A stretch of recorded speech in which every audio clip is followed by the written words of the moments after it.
Hello and welcome to a brand new installment of Nintendo News Report for Friday, or Thursday, I should say, August 30th, 2018. I'm your host, Donald Terriel. Alex is currently recovering from a move. I know the feeling. And Zach is presently in the hospital, presumably recovering from the triple threat of Blade Strangers, SNK Heroines, and in the Senran Kagura game in 3 weeks. So I do have here the King Nintendo fan himself, Justin Berube. Hello, Justin. Hello, Donald, and everyone watching and listening. So we've got a bit of news here to go through, but let's start with what you've been playing because you've got a few different things that you mentioned before the show here. Yeah, I've been playing a few games. I've been playing the Xenoblade 2 DLC. So I basically played through all of that. I finished all the quests.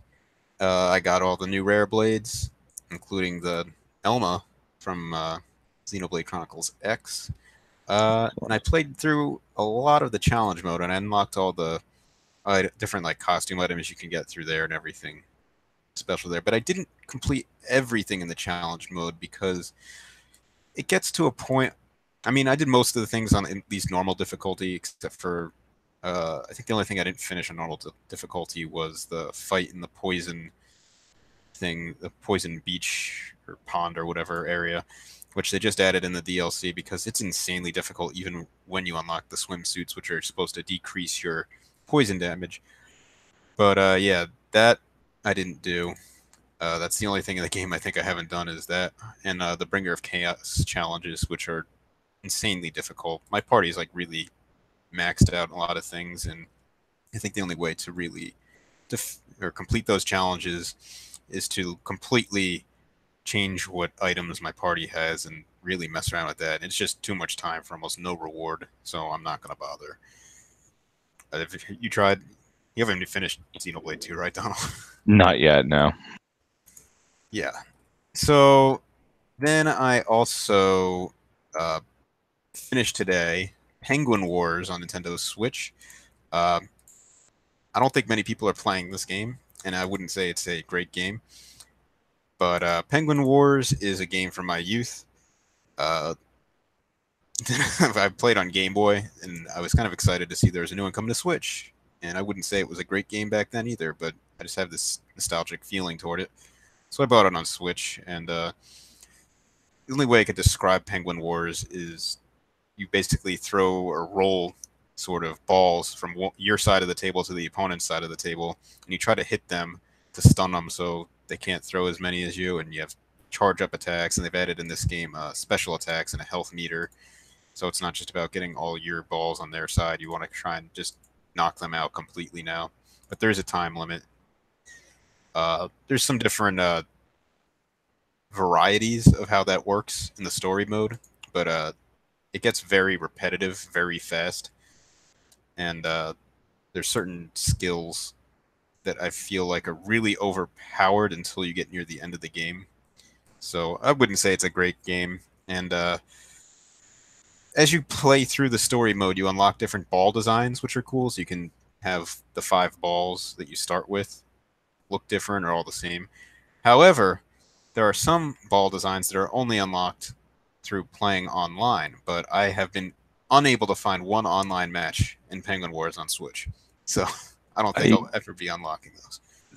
I think the issue with that game because I know there's been a lot of question as to when it was actually coming out, and I don't even think it's on the eShop yet.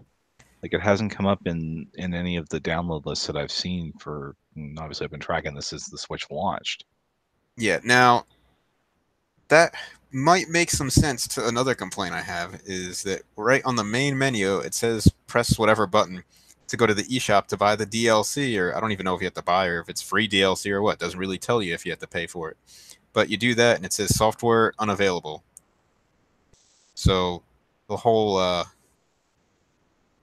DLC isn't there, which reminds me a lot of something in Star Fox Zero, where I think you could get like a demo for Star Fox Guard. Guard. Yeah, Star Fox Guard, and they advertised that, and it took them months later to actually add the demo for Guard up on the eShop. So it never made any sense to me why they even advertised it in the game. It was kind of ridiculous. Yeah.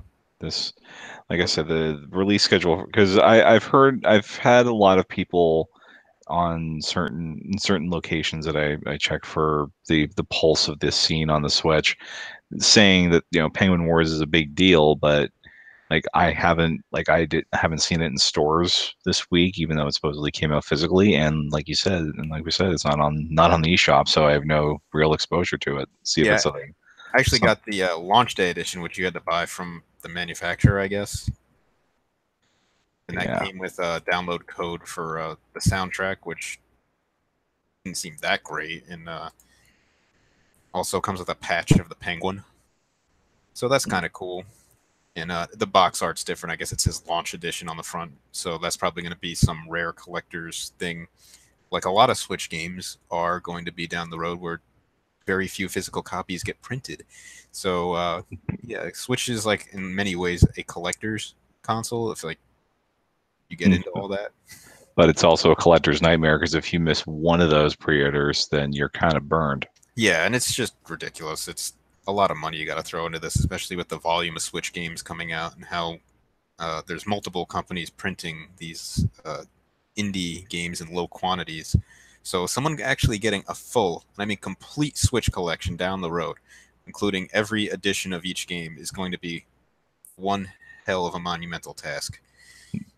And they probably have way more money than we do. Yeah. And I am looking on BestBuy.com right now, and you can add Penguin Wars to your cart. So the standard edition. I wonder So if .ca will have it. yeah, check that out. I mean, are people really clamoring for Penguin Wars, Donald? You made it sound like there's other. It's more of I think it's more like I said it was like a specific thread for the Switch eShop or for Mhm. Nintendo eShop in general that they've heard there's a lot of hype for this game, and I think it's a pretty big shot in Japan. So like they want to see what this is, but again, the release strategy for this game has just been really odd. Didn't it come out in Japan last year or something? Or I want to say it did, but I just and looks like well, Penguin Wars does come up in the search bar, but yeah, nothing for it. It just refers to seasons of Batman wow. Okay, or, so maybe or Canada's not getting Penguin Wars physically. Gotham. That really wouldn't surprise me at this point. Yeah, I mean, if you want me to secure you a copy, Donald, you let me know. But Mm, I don't think it's that great, to be honest. But yeah, it was a probably. nice nostalgic romp for Yeah, me. yeah. Because I mean, I bought my one limited run games game, and I think that'll be the end of it for me. Although it is kind of cool having a physical copy of Thimbleweed Park. And the last thing I started playing, I've only gotten maybe to the second level, through the second level this week, is The Messenger, which came out today on the Switch eShop. So I'm a big Ninja Gaiden fan on the NES, at least the first two. I never played the third, but I hear that has its own problems. Uh, but this seems like a lot of fun. I wouldn't say it controls exactly like Ninja Gaiden, but it's very similar. The character does feel a little bit different. But yeah, it seems pretty cool. There's like this one character that breaks the fourth wall a lot. The controls feel pretty decent, and there's like a whole upgrade system for some of your ninja maneuvers and abilities, things like that. But so far, I'm very impressed with it. I think Neil gave it a 10 on our site, so Yeah, something he to keep your eye on. I don't have a final word on that yet. I just started. yeah he gave it a 10, and I believe he said it may have displaced Celeste, which I know was his game of the year for most of this year. Yeah, I mean, I So like Celeste a lot, but I feel like there are definitely some problems. Like the difficulty spike gets really high on some of those different uh, different B side and C side. Uh, B side was pretty manageable. C side just seems like it gets to a difficulty level where it's not even fun anymore. Like it's one of those. It's like playing some of those Mario Maker levels, and I like challenging levels, but it's like playing some of those Mario Maker levels where people make multiple things where the window to actually succeed is so tiny that you're basically just like beating your head against the wall until you manage to just hit those very low frame opportunities to succeed. And I feel like that isn't the most fun way to make a platformer challenging. It yeah. I mean, I guess it takes some skill to do that right to make it work, but still, it's just not the most fun way to do it. And I feel like some of the techniques in Celeste that you actually have to master later on uh, aren't very fun to pull off. It's not easy enough to pull off due to the way you have to jam the controller buttons in like really fast, specific ways. Otherwise, and having a garbage D-pad doesn't help with any of that. Let's be honest. Yeah. But I'm gonna be coming back to that probably for the rest of the Switch's life. I hope not, but Well, yeah, more on that later, we'll say. But yeah, yeah, I've heard, yeah, because I mean, obviously Neil's review got me really interested in the Messenger. It's just I've heard where that game goes later on goes into some things that I'm not really a fan of, which is probably a problem in this generation, given if you don't like Metroidvanias and roguelikes, there goes half the games on the Switch, it seems like. yeah. But that's all I've really been playing.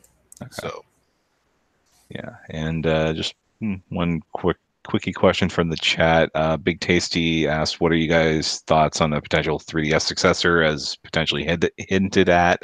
I didn't see that hint. I have no idea, and it seems like, based on the fact that we've had no 3DS games come out since WarioWare, that we're that may be way down the road. yeah, I have no idea what to think. I think it's a possibility. Maybe it could have been something that was a greater possibility till the Switch took off. Maybe it was kind of like a backup plan. Maybe it's something that's still going to happen. I've brought this up on multiple episodes of this show in the past, but I feel like a 3DS successor could happen if they can't bring the price of the Switch down.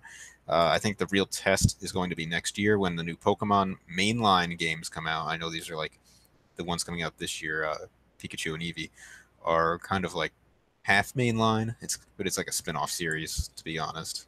Yeah, It's not using the same transfer Pokemon or anything like that. It's like a separate series that could coexist with the main series, but I'm not going to call it the main series. I think, like I said, I think the big test is going to be next year when the mainline Pokemon games come to Switch. They are slated to be Switch exclusive, and no mainline Pokemon game has been exclusive on a platform that costs $300. So I think by the time that game comes out, those games come out, there's going to have to be a price drop on the Switch, or and maybe Nintendo's just going to feel it out and see what happens. But I feel like if Pokemon does not meet the expectations uh, that they want to see on the Switch, they might start really looking into a more budget platform to replace the 3DS family of systems because the Switch isn't really in the same class of portable as the 3DS family of systems are because of the price. So I don't think mom and dad out there are going to be buying each of their kids a Switch to play Pokemon on unless they're pretty well off. Like, let's be honest about this. yeah, We'll see it happening. yeah. Because I mean, there's never been a Pokemon game itself that has cost more than $40. And granted, the 3DS ones sold really well, but the like $360 for a Pokemon game potentially, if you and that's assuming you have a Switch already and you need to buy one for local trading and stuff, that's going to be a very big ask. Even $60 might be too much of an ask unless they really blow it out. Yeah, it's going to be interesting. I mean, just having this the Pikachu and Eevee Let's Go games coming out this year, it's going to be a test, like a soft test of what Pokemon can do on a $300 platform. Yeah, So, and let's throw another thing on top of that. Not only is it a Pokemon game for on a $300 platform, but it also has that Pokeball accessory also if you want to spend even more money. So yeah, that's a test within that as well to see how well the bonus version costs yeah. and how well that does. And the fact that it's got Mew in it, which they really should have just sold the truck controller at that point. I mean, Mew.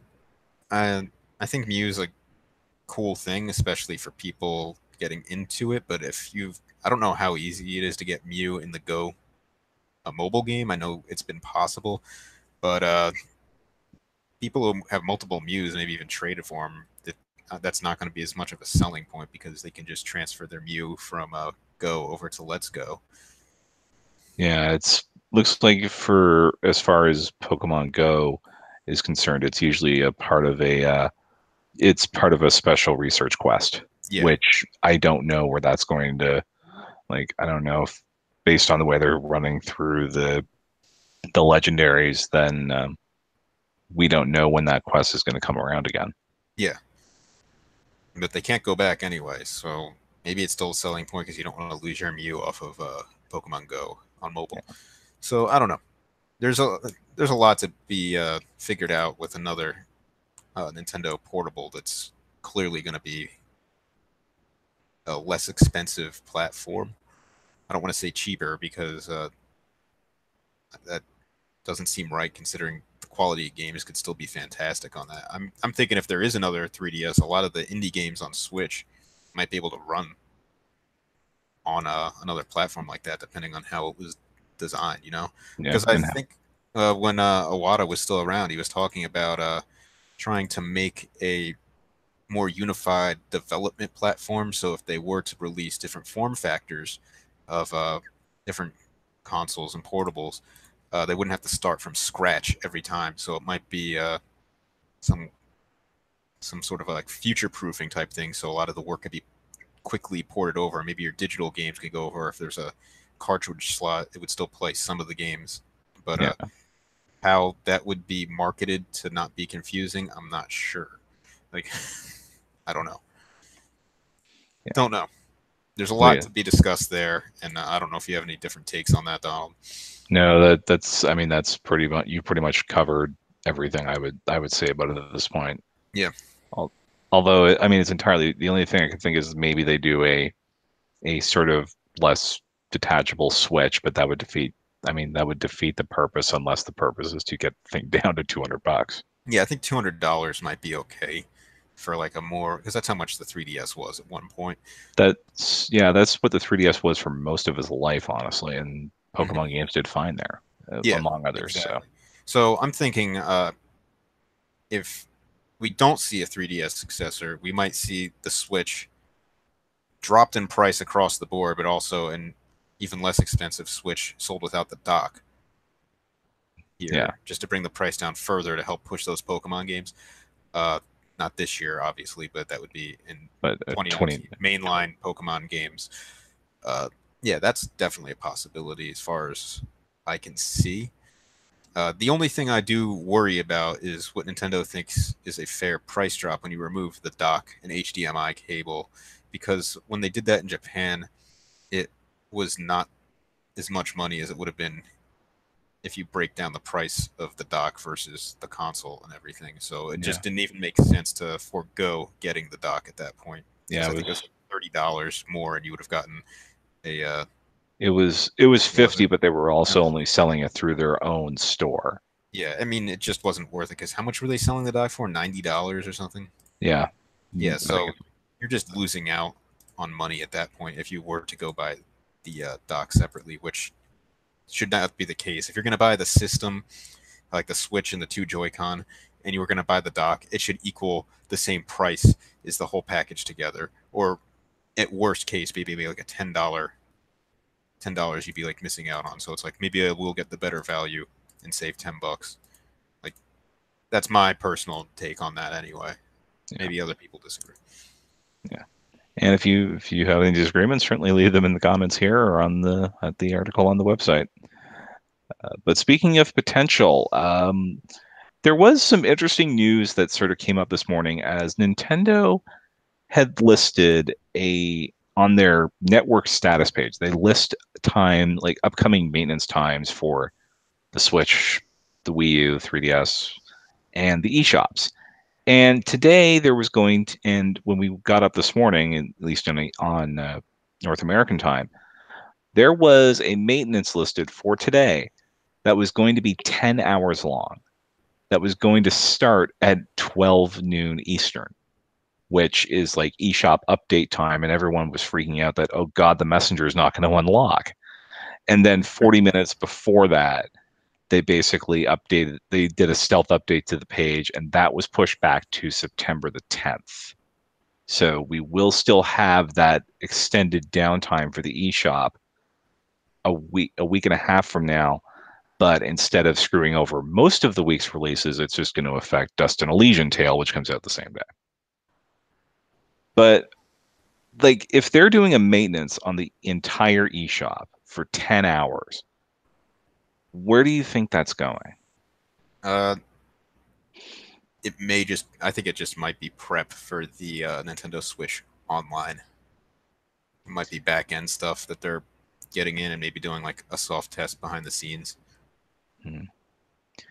I mean, because there's some discussion that people are committing like piracy on the Switch from the perspective of they're getting into the content delivery network for the Switch eShop and starting to download stuff without paying for it.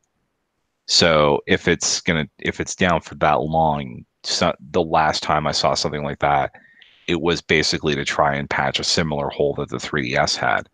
And I'm pretty sure the Wii U had it as well, but well, who had a Wii U at that point to download that kind of thing? So we could see so I'm thinking here that we're probably going to be getting some sort of we need to get an announcement soon as to when that online is going live.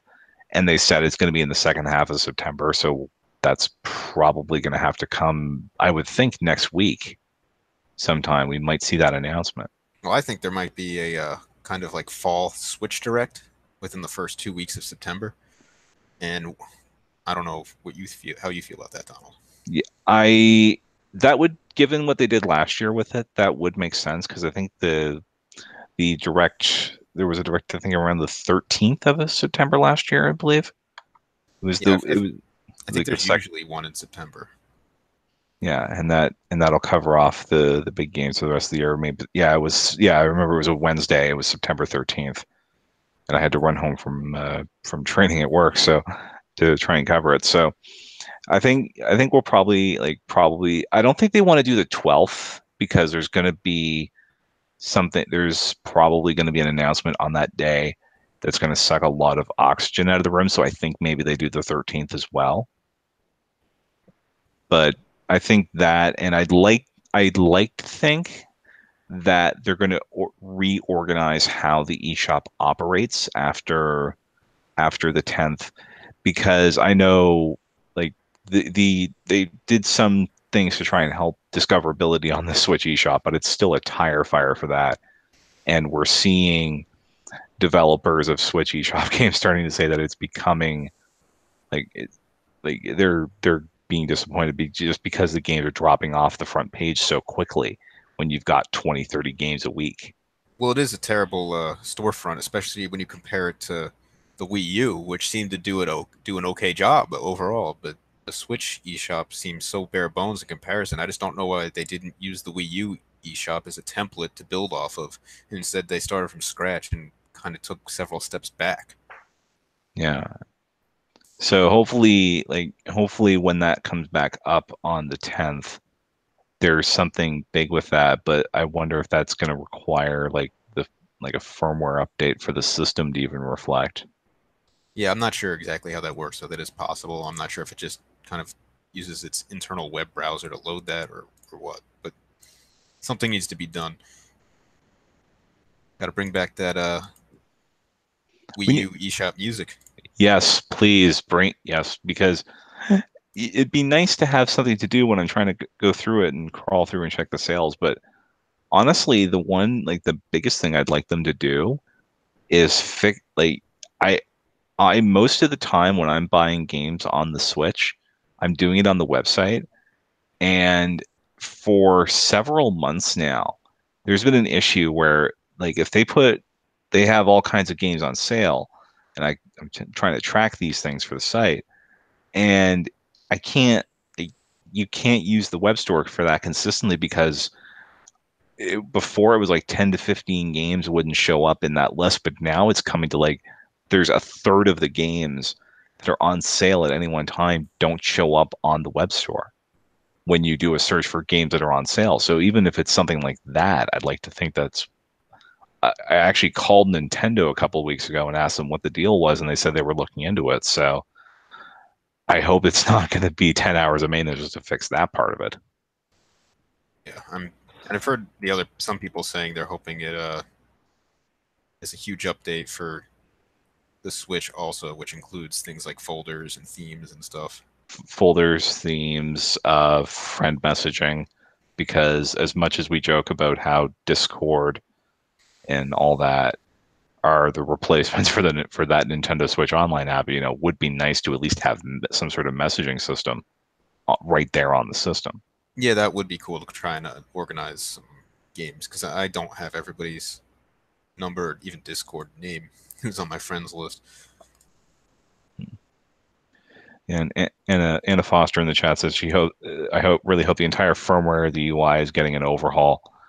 I don't mind the UI, but there's some little things that would make it way better, like folders, so I can separate out my demos, or even like the ultimate pipe dream for me is the ability to plug a hard drive into one of the USB ports and have the system sort of move stuff from the memory card or the system memory to that hard drive, so when I'm archiving things, I'm actually archiving it. Yeah, that would be nice because I download all the demos just to have an archive of them, and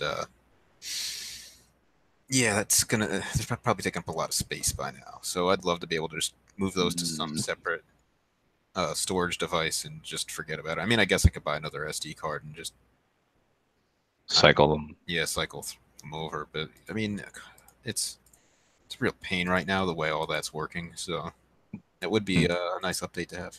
Yeah. I mean, the archive, like the archive files for those demos aren't that, like it's not, I don't think they're that big, but it's when you get into things like the Valkyria Chronicles 4 demo, which had, because the save data gets carried over to the final game is like 100 megs, which granted most people probably have, decent size SD cards, so the 100 megs is like a rounding error, but that's still a decent chunk of size for a save file for a game that honestly I'm not even sure if you're going to get. No, I'm not. Yeah, that's more of my department. So Yeah.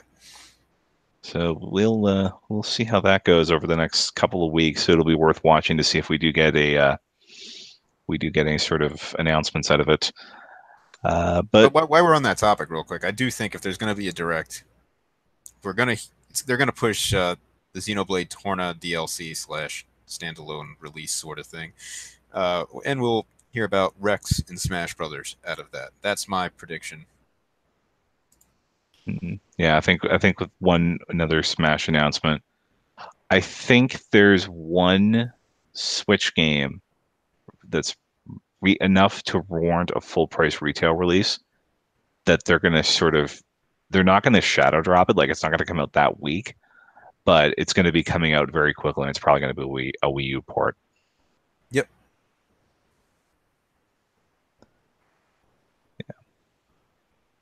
Yeah. So, of course, the other dominant theme of the week is that this seems to be the week of all the indie releases. In fact, we're hearing rumors of something we haven't been able to confirm yet, but something to watch for. We should have that up tomorrow sometime. But today it was announced that Shovel Knight, the King of Cards expansion, is going to come out April 9th of next year. That's not Q1 2018, but okay. I can sort of accept that because they were developing alongside that a 4-player local competitive game with story mode called Shovel Knight Showdown, and that will be coming out the same day, as well as a physical version of Shovel Knight for Switch, the treasure trove, and the 3 Shovel Knight amiibo that were announced last year, I believe, at PAX West. So yeah, all of that coming out April 9th Yeah. of So it's 20. almost 2 years of waiting for those amiibo. All right. Yeah. Well, about 18 months. But I mean, 2 years, there was, I think, 18 months between the first expansion and the second, like the Plague Knight and Spectre Knight.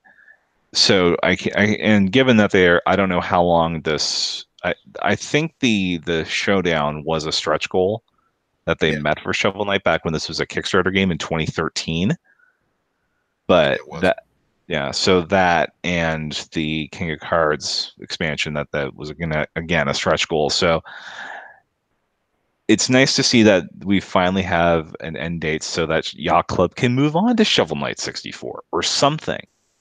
That's not that's it's nice to see that they're filling their goals, but not really but yeah, just I'm really excited. They'll be sold separately, but thankfully I think most of us have the treasure trove already because that was right there at Switch launch. And I think that was the biggest game on the shop. So that's how I've got my Spectre Knight on. Yeah, I like Spectre Knight a lot, but I'm looking forward to the King of Cards. I really don't know if I'm not excited at all for this multiplayer battle because there is no online. It's only local competitions between friends. So Yeah. I'm never going to be able to play that. Nobody's going to want to play that, especially once Smash is already out. Yeah. Although I think I mean there yeah, there's a lot because this feels sort of feels like a Smash Brothers. There's a lot of different there's not just combat modes, there's treasure hunting modes. And apparently there's going to be story modes for every single one of the knights who's in there. So if you're a Polar Knight fan, this is your moment to shine. I like Tinker Knight a lot, so I want to see how he controls. So I'll try it out, but it seemed more like of a multiplayer mode than anything else. So I really don't know what to expect from it at this point. Yeah, but I think most of us are going to end up getting it for free anyway, so Yeah, but I'll should be buying another copy, like my millionth copy of Shovel Knight. Just have another physical copy on Switch because that's right. how I roll. So you did buy both of them on Wii U and 3DS, right? Yes, Okay, figured. And also, to clarify, the Shovel Knight Showdown will not be coming to 3DS. It will be coming to Wii U because, in well, it kind of hurt. 2019. Yes, we're going to have an actual Wii U game in 2019, or at least a reason to boot up the Wii U to get that update. Because I'm not because I don't. Did they ever put Spectre Torment out as a standalone game on the Wii U? I don't think they did. I don't know. Can you even download it as part of the original Shovel Knight on Wii U? Yeah, yeah, it's an update. They update when they put out Spectre Torment, they updated the 3DS and Wii U games Okay. eventually to make them the treasure trove, and they also increased the base price of the game at that point. Okay. Yeah, I should go update those. Yeah. Although I wonder how long that'll take to do. It probably may not be that long because there's probably not a lot of people looking for those updates at this point. Hmm. All right. But the Shovel Knight announcements came out around the same time that Nintendo aired their Nindy Showcase video on Tuesday.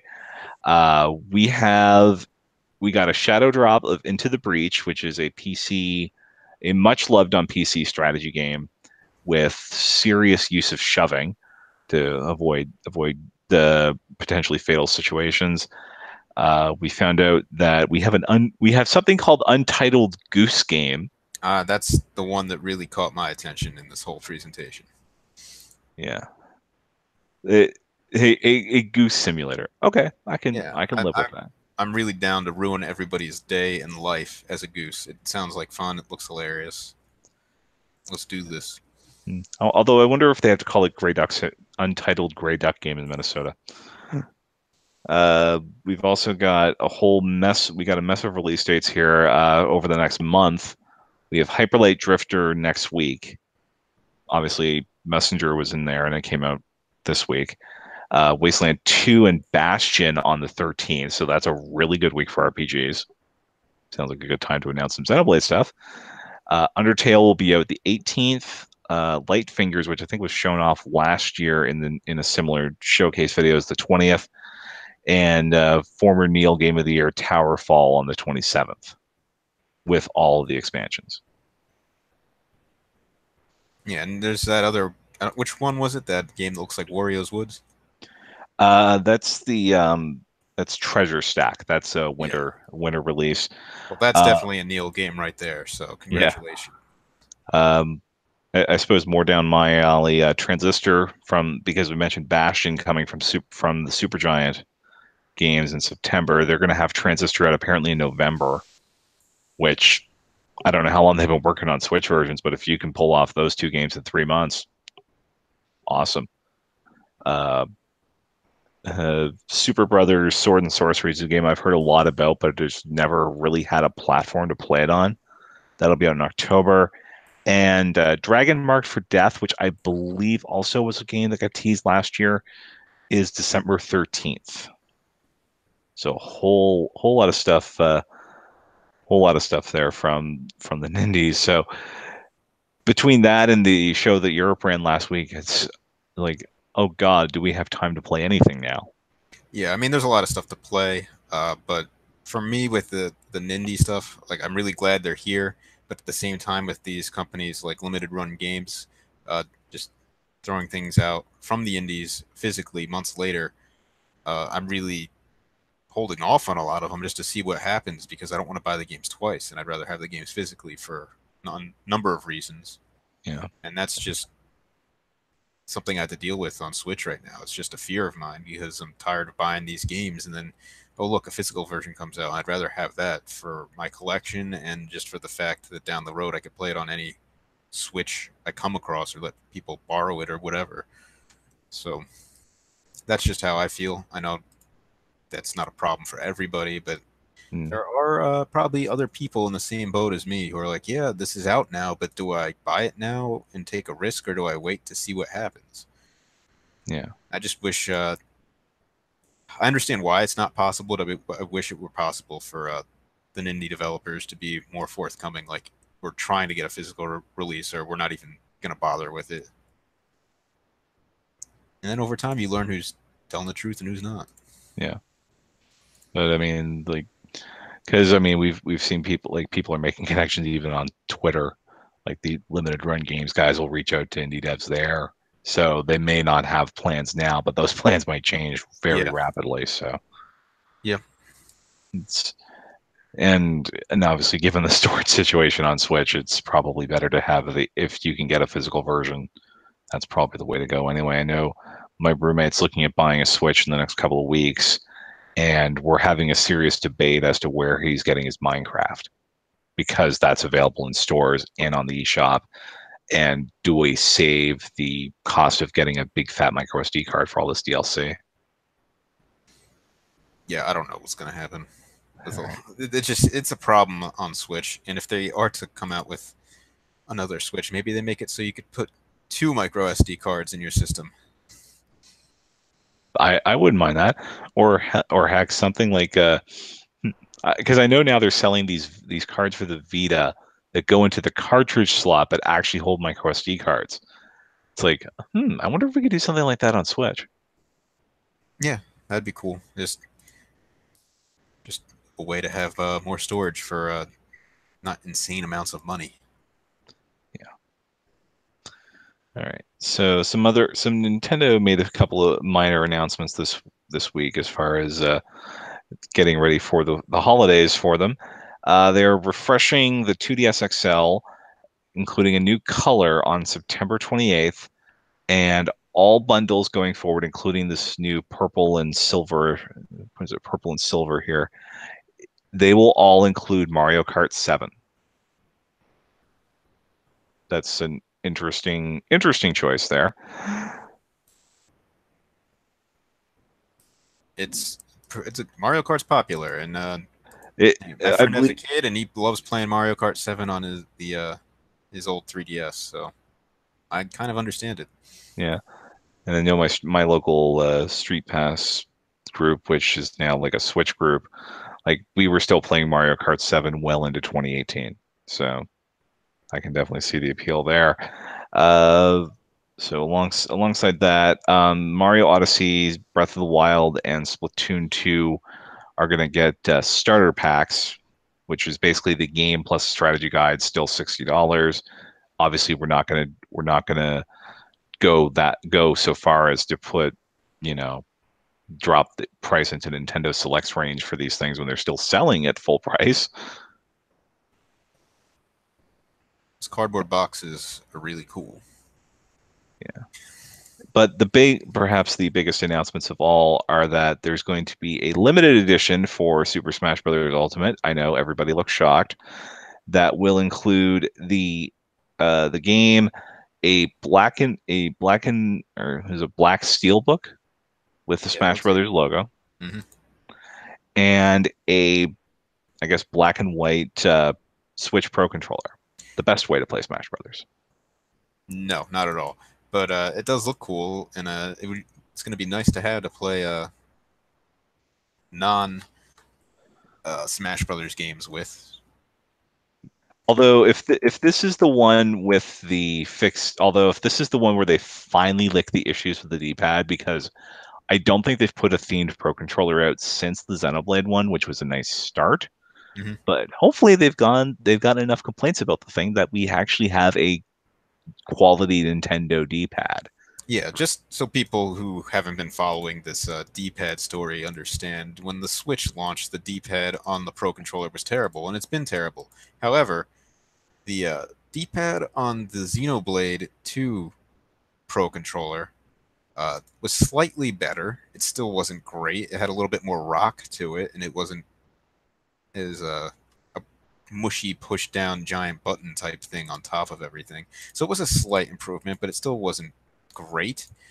Uh, so I'm hoping the Smash Brothers one is at least the Xenoblade one, but hopefully, like Donald said, it is better and fixed from this point on.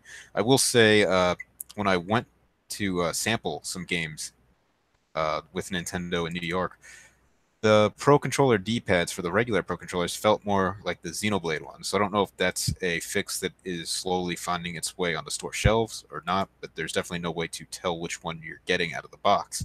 It's But hopefully. not like with the old Xbox 360 where you could look up the serial number to see what type of motherboard it had and how long you would go until you got the red ring of death. Yeah, I mean, I don't think there's anything like that. I've seen old threads where people are like, well, mine with the better D-pad has this, and I didn't see any correlation really forming from all that because everybody has different opinions on what's fixed or not. Nobody knows. I mean, I have the different versions basically that I could compare side by side, but I don't think that many people would have them to be able to compare and give like some reasonable answers. I'm not going to go out and just buy $80 controllers or however much it is, $70 all over the place just to find the code for the internet, unless people want to just send me hundreds of dollars to do that. Patreon.com/NWR. Just Yeah, saying. but I don't think the money is going to be going toward me buying controllers. Everybody, just keep that, support us, but don't expect me to go out and do that with the site's Patreon money. Uh, another I'll, thing, yeah, go ahead. I was just gonna say, yeah, but I mean, like we said, you're probably gonna end up with the Smash Brothers one anyway, because I'm pretty sure you had this thing pre-ordered before Nintendo announced it. Yeah, I did pre-order it. I had it pre-ordered before people really realized it was on Best Buy. I kept checking, refreshing this site, and found it. And I have Gamers Club unlocked, so I'm getting the special edition with my 20% off. Plus, I get, I think they had a deal going where you'll get $10 in rewards after buying the game. So if you add all that together, counting the rewards, I think this whole thing for me is going to cost $109 or something after tax.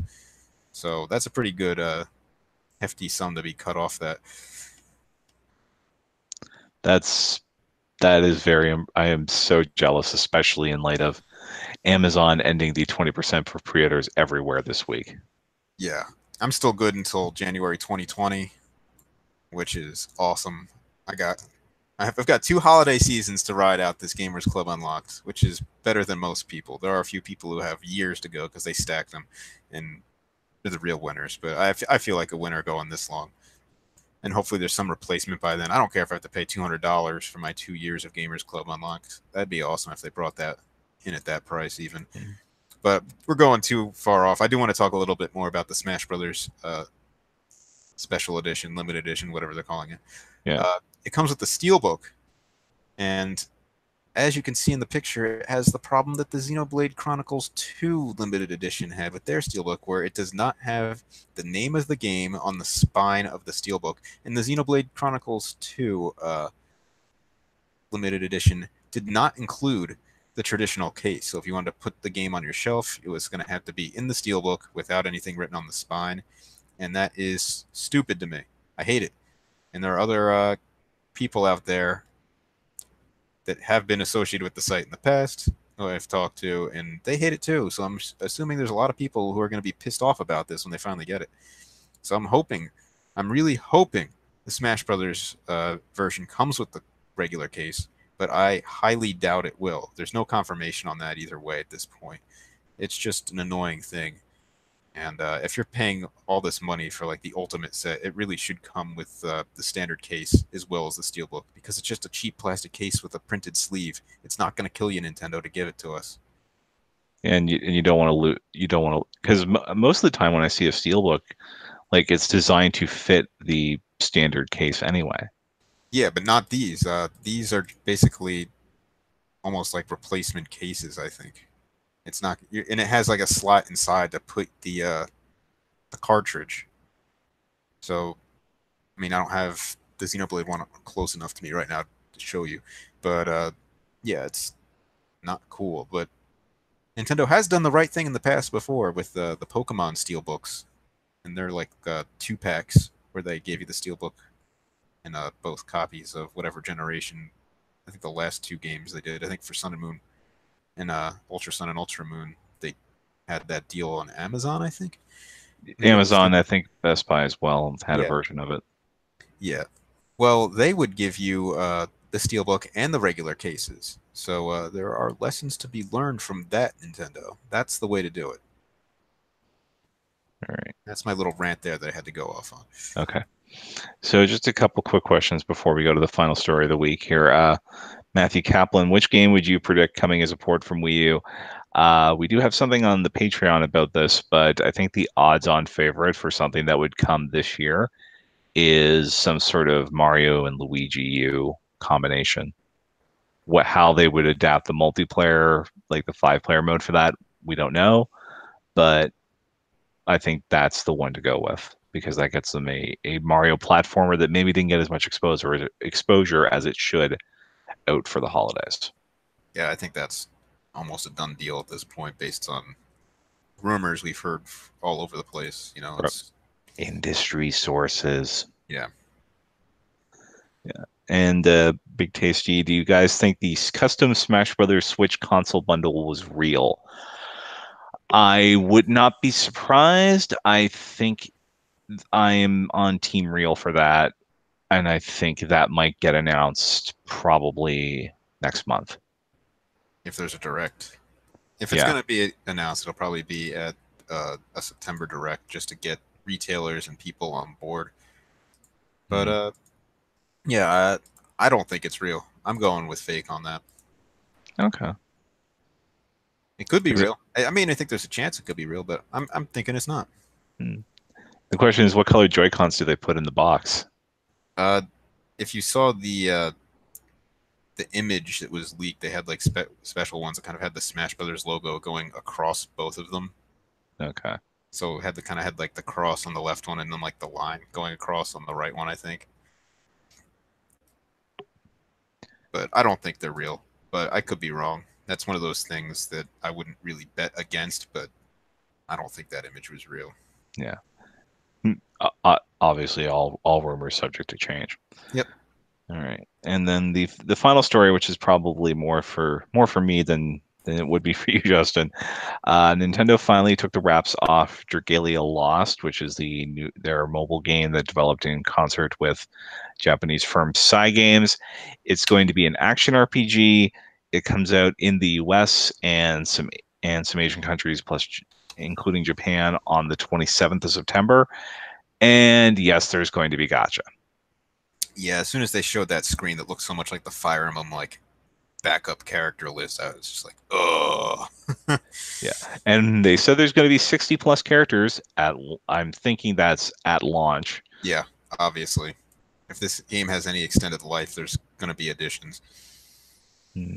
Now, do we get are we going to see the same kind of crossover events you might see in other mobile gacha games, or do they just stick to same units, but in Christmas outfits or bikinis or Easter outfits for some reason. Uh, I'd say if it was more developed internally by Nintendo themselves, the odds would be higher. But because it's kind of like a third-party game Nintendo's working with people on, it could make it harder for them to do, or they might not want to do that. Yeah. So I mean, but maybe they'll throw some Fire Emblem characters in there to get people who have the Fire Emblem game to like check it out. Like, oh, you guys should check out this too. I'm I would check it out, but for the fact that, well, the game's not launching in Canada on the same day, I could probably go get an APK for it, but well, I don't really want to go down that road again. Yeah, is there a Um, reason for that that you can think of, Donald?